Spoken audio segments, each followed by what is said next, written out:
I think you probably noticed, you don't usually walk into a room with footsteps all over the floor, right? And this is for something that we call Voices from the Field. And so the purpose of Voices from the Field is to bring in the messages from the various people that you've met along the journey so far. And here's how you do it. And the heart of the matter, like what is at the essence of what these people need the front porch to hear. Here's how you do it. You pick a set of footprints, any one, but I'd say move around, just so that we get a sense that we're getting voices from all over. And you use an I statement. And you tell us who you are. So for example, I am a senior who lives in Toco Hills. And I love being in a neighborhood where there's a lot of other Jews of all different ages. Or,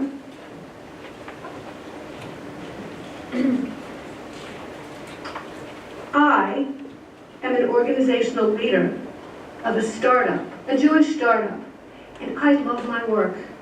I love the mission of the organization. But you know, I've been around about a year doing this, and sustaining it is hard. Building it from an idea to really building it up, that is no easy job. So, that's what it looks like. And if you have a question for the group from that voice, from the person you're speaking for, you can ask the group. And here are some examples of voices that you can choose from, but they're just examples. So it can be anybody who you think you've heard. This isn't like new stuff. This is what you've heard through your sensing that you want to bring into the room. So some examples are children, millennials, baby boomers, seniors, disconnected Jews, connected Jews, people who have traditionally felt like outsiders, like LGBTQ members of a community, members of interfaith families, just Jews, I've heard that's a term, Orthodox Jews, rabbis, teachers, organizational leaders of existing organizations and or of startups, Israelis, parents, donors and potential donors, Jews who live in Jewishly rich neighborhoods, and Jews who live in Jewishly poor neighborhoods. And anyone else that you think you heard, you talked to, you experienced, whose message we all need to hear. Okay? Any questions? And it can't be a role that you are in. So if you're like a young parent, don't stand up and say, I am a young parent. Pick something else. I am a senior. I am a whatever. But not your own role. That's kind of the only rule, not your own role. So let me give you like 30 seconds just to think about who you need to bring into the circle.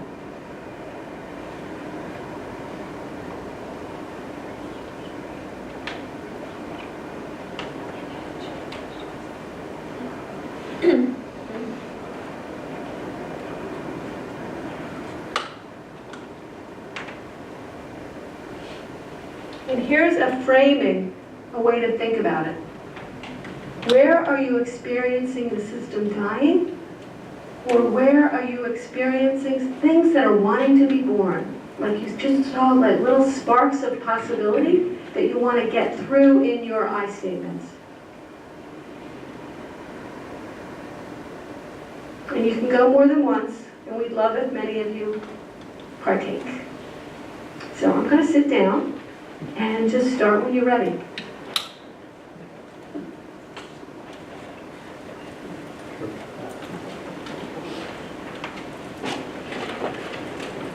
I'm affluent, I'm philanthropic, and I think this is all a sham to figure out how Federation can raise more money from it. I don't have faith that this is altruistic, I just believe this is a fundraising strategy.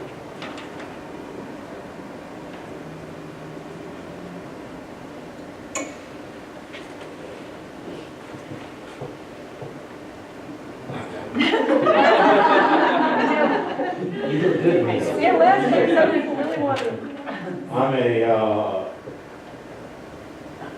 CEO of a large federation community that had the fortune of reinventing itself about 7 or 8 years ago, and really dragged the community through an unbelievable, successful process to come out of the dark side and engage a community that has over 500,000 Jews on the next level of what the Federation should, can, and will do.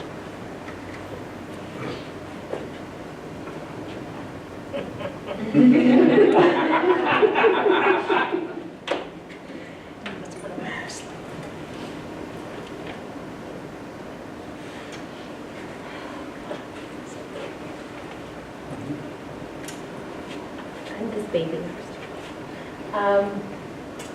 I am the many whispers in the background who hears about the front porch and knows a teeny tiny little bit about something happening in the community. But I just don't believe that we're going to get anything done or accomplished or agreed upon at the end of the day.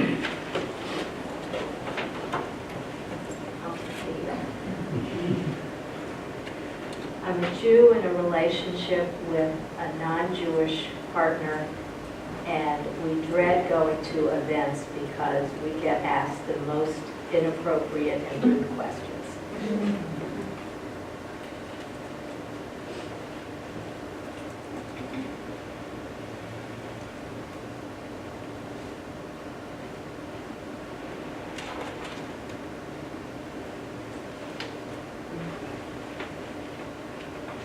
I'm an Orthodox Jew who lives in Soco Hills, and I'm wondering how we can be a part of the greater Jewish Atlantic community.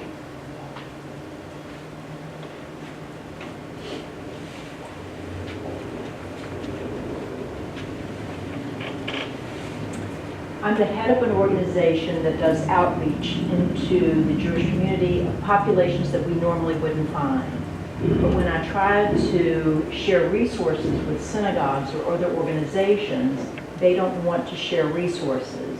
So I feel blocked in our ability to go and join other organizations and have my population that I'm trying to bring into the Jewish community, they feel blocked as well.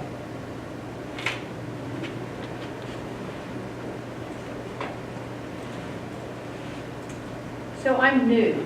I'm a new millennial, I'm a new baby boomer, I'm a new passionate Jew, I'm a new, list goes on, but I don't know how to connect in Atlanta because there's information everywhere and it's scattered and everybody's throwing things at me and I can't make sense of what or how to get connected or where.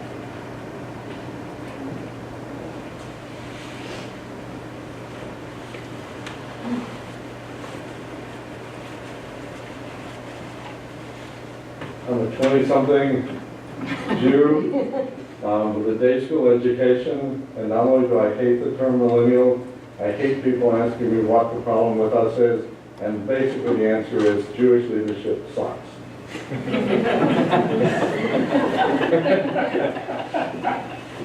I'm a 30-something in-town mom, and I'm not moving out of in-town. I love it here.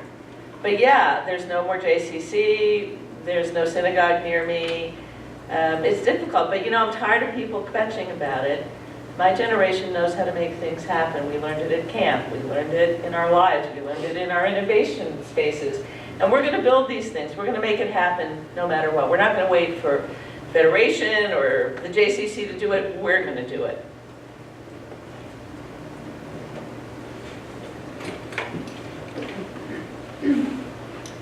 I'm 7 years old. You hold my future in your hands. And I'm watching everything that you do because you're teaching me how to solve complex problems.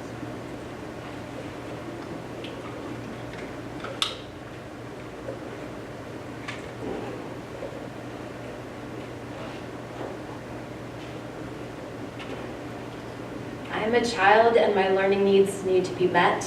I don't need a label to have different ways to be teaching to me. Whether that having swivel chairs if I need to move around, or having a chewable necklace or something that can meet the needs so that I'm able to learn.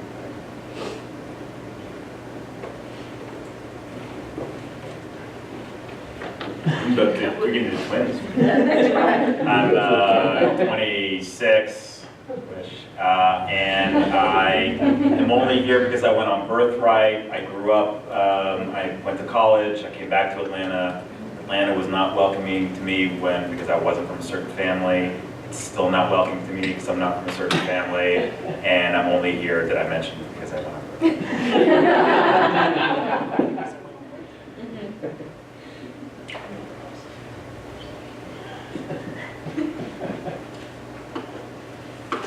I'm a millennial and I'm tired of my rich Jewish parents trying to tell me that I have to engage Jewishly and what I have to do in my Jewish journey.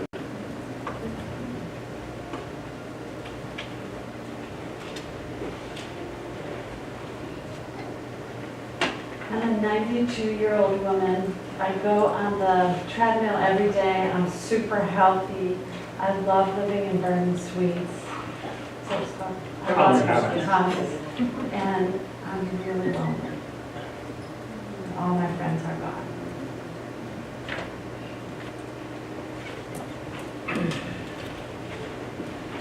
I'm just a little kid who would like to come visit the 92-year-old.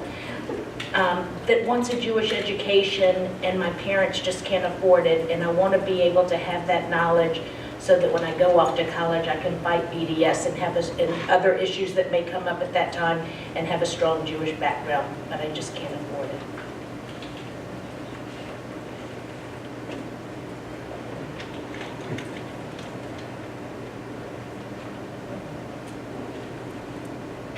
I'm a Jewish professional that went to a top school, put in 10 years of work, and because I have Jewish in front of professional, I'm treated like a volunteer, need a babysitter.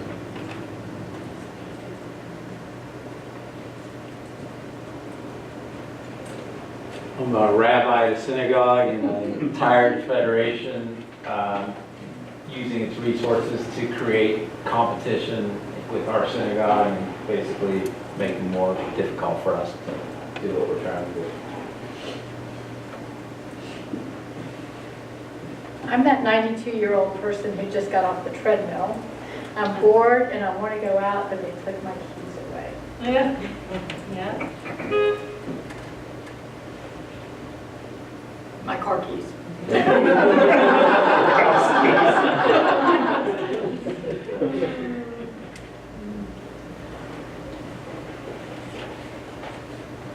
I am a professional at a new Jewish institution in Atlanta, and I need help getting my institution off the ground, but no one will help me because I'm viewed as competition.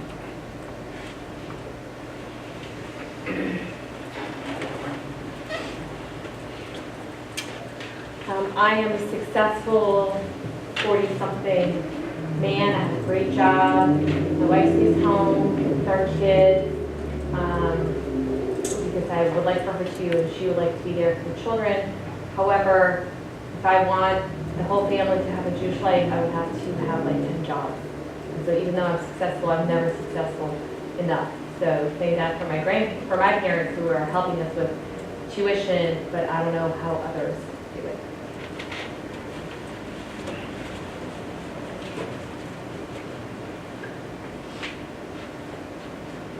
I'm intermarried, and my husband is not Jewish. He enjoyed going to the sukkah at the synagogue and helping build the sukkah. The brotherhood invited him to come to poker night. He went to poker night. When it came time for our child's for our bat mitzvah, he wasn't allowed to go up on the bima. So at that point, he was blocked from coming in. And to go to day school, our children have to be Jewish. And there's a question, we're going to go have to meet with the head of school to prove that our children are Jewish or go through a process so that our children are Jewish.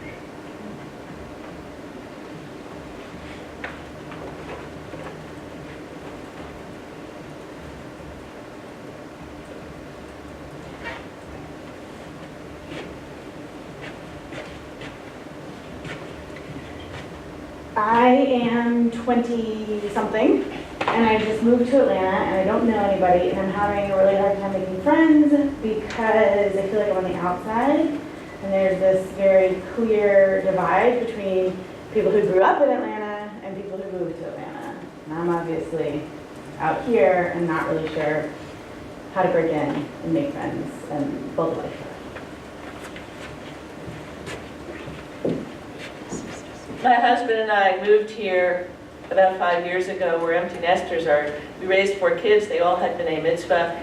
We live in Grant Park. There's not a whole lot happening Jewishly here, but we have found something that is actually exciting to us. It's political action and sojourn. We have a daughter who's a lesbian, who's partnered happily with a Jewish woman. We're really excited about this, and we were so thrilled to find sojourn and find it a place that would sustain us and teach us and help us grow. But I don't think we'll ever join a synagogue. Nina gives us her tickets to the temple, and that's how we go to High Holy Day services.